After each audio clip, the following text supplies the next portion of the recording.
কৃষি আমাদের চেতনার উৎস, সংস্কৃতির শেকড়। কৃষি আমাদের প্রাণ ও প্রেরণার গভীর ভিত্তি, উন্নয়ন অর্থনীতির প্রধান নিয়ামক।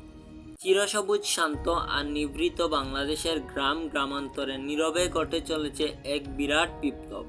এ বিপ্লব ফলনের এ জাগরণ শস্য বৈচিত্র্যে, পল্লীর বিজনে সীমাবদ্ধ নেই কৃষি। কৃষি এখন গ্রাম, বন্দর, নগর, জাতিরাষ্ট্রের সীমানা ডিঙ্গিয়ে বিশ্বায়নের পথে। পৃথিবীর উষ্ণতায় বদলে যাচ্ছে কৃষির মৌসুম, কমছে জমির উর্বরতা, তাগিদ বাড়ছে বীজ বৈচিত্র্যের আর জৈব কৃষির মতো নতুন উদ্ভাবনের। কৃষিপণ্য বিপণন, সংরক্ষণ ও উৎপাদন ও বাজার ব্যবস্থাপনায় তাই আধুনিক বিজ্ঞান ও প্রযুক্তির সর্বোচ্চ আগ্রহ নিয়ে এ নীরব বিপ্লবকে দিতে হবে নতুন গতিবেগ। দিন বদলের নতুন অভিযাত্রায় কৃষি ও কৃষককে করে নিতে হবে প্রেরণার উৎস। চেতনায় মননে বাংলাদেশের কৃষি।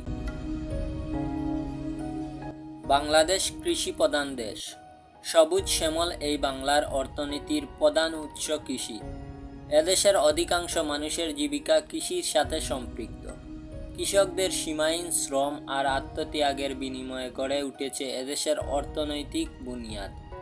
বাংলাদেশের কৃষি আর কৃষকদের কথা বাদ দিলে এদেশের অর্থনীতিকে অস্বীকার করা হয়। শুধু দেশীয় অর্থনীতিতেই কৃষকদের ভূমিকা শেষ নয়, জাতীয় উন্নয়ন ও অগ্রগতিতেও আছে কৃষকদের গুরুত্বপূর্ণ অবদান। বাংলাদেশের কৃষক বাঁচলে অর্থনীতি বাঁচবে, কেননা কৃষকই এদেশের অর্থনীতির মেরুদণ্ড। কৃষক বেশি উৎপাদন করতে পারলে জাতীয় উন্নয়ন ত্বরান্বিত হবে। তাই বাংলাদেশের কৃষকদের উন্নয়নে দরকার যুগান্তকারী পদক্ষেপ, তবেই সুদৃঢ় হবে দেশের অর্থনৈতিক বুনিয়াদ।